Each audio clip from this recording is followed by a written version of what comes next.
Take it. It's for your own good. Every night the same pill. Every morning my memory more blurred. My brother-in-law was stealing my sanity drop by drop to keep my land, but there was something they didn't count on. The dead man has awakened. The pill sat on the kitchen table like a pearl of guilt, pale under the flickering bulb. My sister watched me with a careful smile, hands folded, as if kindness were a costume she wore only when guests were present. My brother-in-law leaned against the counter, too relaxed, too certain I would obey. I swallowed it with water that tasted like metal. Hi, my name is Evan Carter. I grew up running barefoot across this property, chasing fireflies over fields my late father taught me to respect. After he died, those fields became a quiet war zone wrapped in polite dinners and forced smiles. At first the pill made me sleepy. Then it made me forgetful. Keys misplaced. Conversations missing. Entire afternoons gone like erased chalk on a board. Each time I questioned it, my sister whispered, "You're just grieving." But last night was different. I woke at 2:14 a.m., heart racing, mouth dry, mind painfully clear. On my phone, a note I didn't remember writing: check the barn wall. I walked outside in the cold. Dew soaked my shoes. Inside the old barn, behind a loose plank, I found my father's land papers, and my signature was already there. My hands trembled. Somewhere in the dark, a light switched on in the house, and I heard my brother-in-law say my name like a warning. The light in the house burned yellow against the night, stretching a thin blade of brightness across the yard. I stayed inside the barn, back pressed to cold wood, breathing shallow like a man hiding from his own life. My brother-in-law's footsteps crossed the porch, slow, deliberate, practiced. Gravel crunched. Then stopped. The silence that followed felt heavier than the pill ever had. I slid the land papers into my jacket, my fingers numb not from the cold, but from the realization that I had been signing my life away while half asleep. My father's handwriting stared back at me from the margins, small notes he used to make when he was teaching me responsibility. Land remembers how you treat it. A lantern flickered to life near the barn door. His shadow stretched tall and warped across the boards. "Evan," he called again, soft this time, almost gentle, like a doctor calming a patient. My sister appeared beside him, wrapped in a robe, eyes glossy, rehearsed worry already on her face. "You shouldn't be out here," she said. "Your condition gets worse at night." Condition. That word sat like a stone in my chest. Inside my pocket the papers crackled. I could feel them, proof that my memory wasn't broken. Proof that they were. I stepped out of the barn, pretending to sway, letting my voice tremble. "I just needed air." He studied me too closely. A faint smile touched his mouth, the kind you give someone you believe you already own. Behind them, in the kitchen window, the pill bottle glowed under the light like a tiny, patient moon. I met his eyes and realized something chilling. They didn't fear me forgetting, they feared me remembering. And in that moment, I felt memory return like a tide, quietly, relentlessly, and impossible to stop.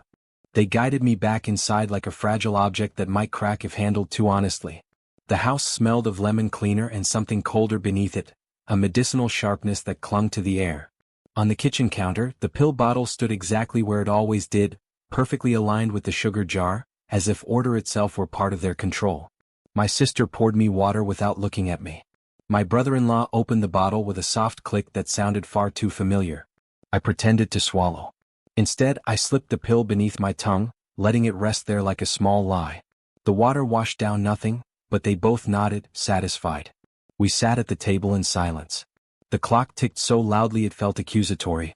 My sister traced the rim of her mug, eyes drifting to the window again and again, as if the night might confess for her. My brother-in-law finally spoke, voice smooth. "We're doing this because we love you, Evan." Well, the word tasted hollow in that room. I watched him closely and noticed what I had missed before, the way his fingers drummed when he was anxious, the quick glance toward the hallway where my father's safe once stood. Memory surfaced in fragments. My father's laugh, the barn door creak, a late-night argument I'd been too drowsy to recall. The pill under my tongue began to dissolve. I spit it into my napkin when they weren't looking and folded it carefully, like evidence.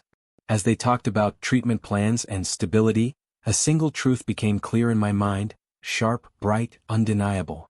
They weren't healing me. They were erasing me. An erasure, I realized, leaves footprints.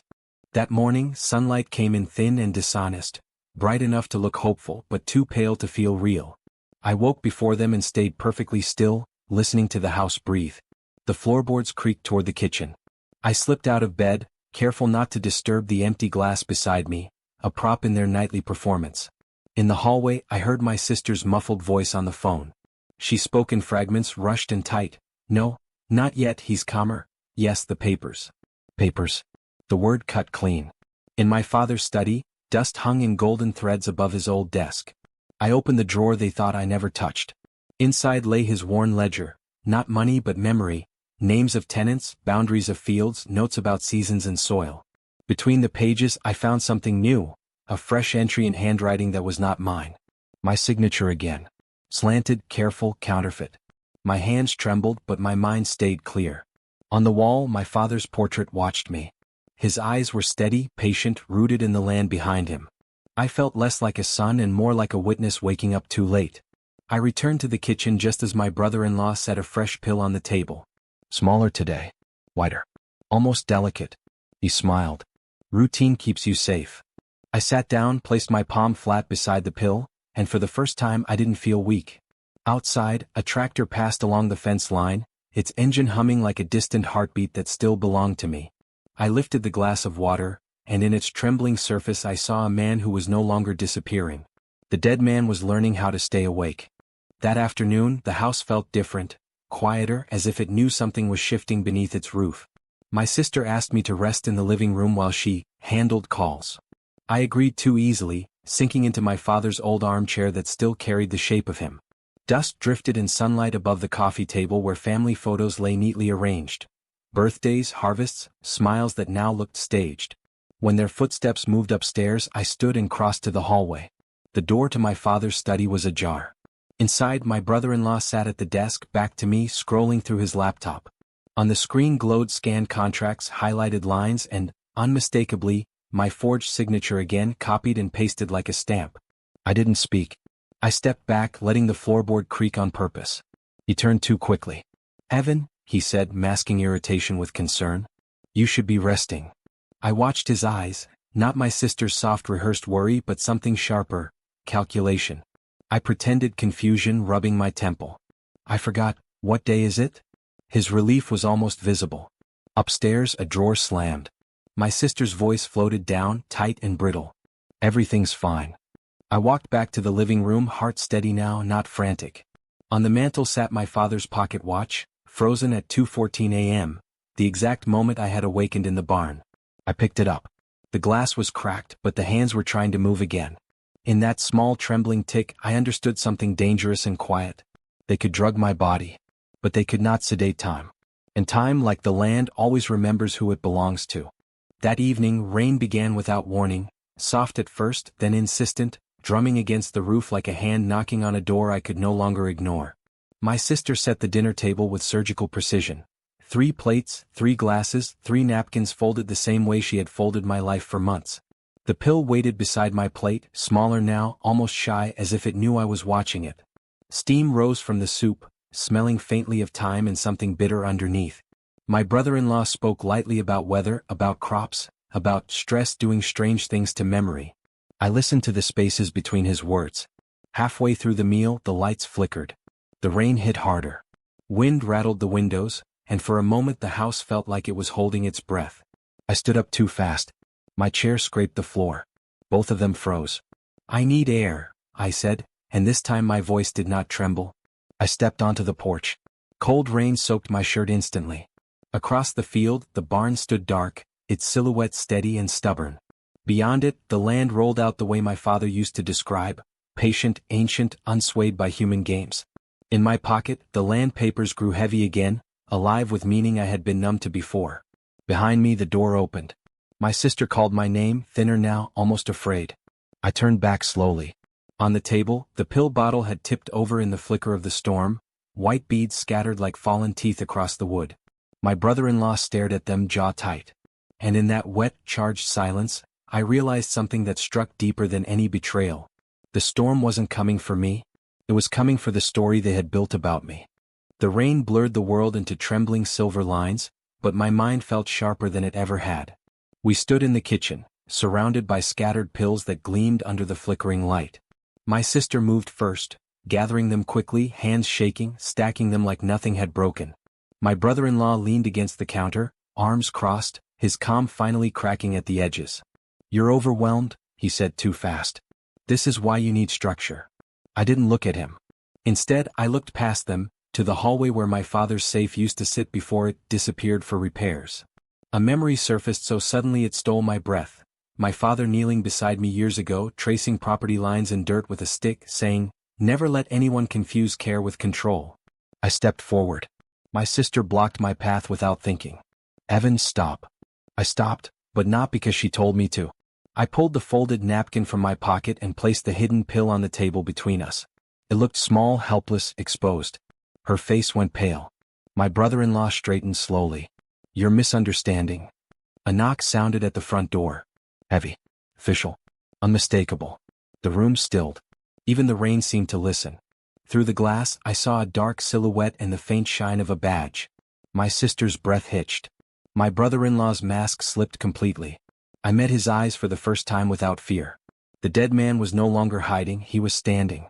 And as footsteps crossed the porch toward us, I realized something quiet and terrible and true. They had tried to bury my memory, but they had woken the witness. The door opened before anyone could speak. 2 officers stepped inside. Rain still beaded on their shoulders, calm and steady the way storms become calm when they reach land. One of them nodded to me first, not as a patient, not as a problem, but as a person. My sister folded inward like paper placed too close to flame. My brother-in-law tried to speak, then stopped when the officer held up a hand. "Mr. Carter," the other officer said gently, "we found your father's safe in a storage unit under your brother-in-law's name. Inside were the original deeds, and a medical file that doesn't match what you were prescribed." The room felt larger, cleaner, as if a wall had finally been pulled down. I didn't shout. I didn't smile. I simply breathed. They asked quiet questions. I answered in the same way, slow, clear, human. The pills were photographed. The forged signatures were logged. My sister stared at the table, tears sliding silently onto her folded hands. When they took my brother-in-law outside, he looked smaller than I had ever seen him. Not ruined, just exposed like a house after a storm strips its paint. I stepped onto the porch. The rain had softened to mist. The fields glowed dark and alive, exactly as my father had described them. In the distance, the barn stood steady, no longer a hiding place, a witness. I touched my pocket watch. It ticked. I wasn't healed. I wasn't perfect. I was simply here, fully, painfully, honestly here. And for the first time since he died, the land felt like home again. Behind me, my sister whispered my name, not to control but to remember.